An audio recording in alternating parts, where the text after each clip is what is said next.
একটা বাসার ৩টা কবর। কাদের জন্য এই মানুষগুলি বাঁচে? আল্লাহ, আল্লাহ কাকে কোন বেস্তেমুখ করুক, আল্লাহ মাফ করে দিক আল্লাহ। এগুলি আমাদের আমাদের আমাদের মানুষগুলি এখন বোঝে না, আমাদের মানুষগুলি বোঝে না।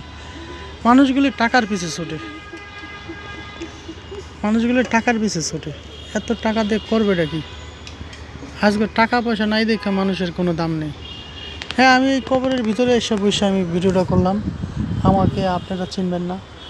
টাকার জন্য আমরা কত কিছু করি। টাকা, পৃথিবীতে টাকা ছাড়া কোনো কিছু নেই, এই কথা ভুল। এই যে এত সুন্দর শান্তির জায়গা, আমাদের মারা গেলে আমরা দিন শেষে মাটির ভিতরে যাব, এইটা কেউ চিন্তা করে না। আজকাল এটা কেউ চিন্তা করে না। এই যে এত দেখেন, এই মানুষগুলি এই যে 3টা কবর, এই মানুষগুলি এক সময় কত টাকা লাড়ছে, কত টাকা করছে, কোনো কিছু নিয়ে যেতে পারছে? খালি সাদা কাপড়টা নিয়ে গেছে। আল্লাহর কাছে শুধু সাদা কাপড়টা।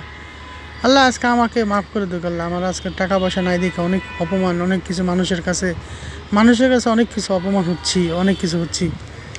চুরি করি না, বাটপারি করি না। আল্লাহ, তুমি আমাকে এই পৃথিবীতে পাঠাইছো, তুমি সব কিছু দেওয়ার মালিক। আল্লাহ, তোমার কাছে চাই, তোমার কাছে নিই, তুমি সব। এই পৃথিবীতে তুমি সব, তুমি এই। আল্লাহ মাফ করুক আল্লাহ। আমার ভিডিওটা ভালো লাগলে সবাই লাইক করবেন। আমি এখন মানুষের জন্য কিছু করতে চাই না, মানুষ আমার জন্য। আমি এই কবরস্থানে আসছি একটা ভিডিও বানানোর জন্য। আল্লাহ আমাকে ক্ষমা করে দে আল্লাহ, মাফ করে দিক আল্লাহ।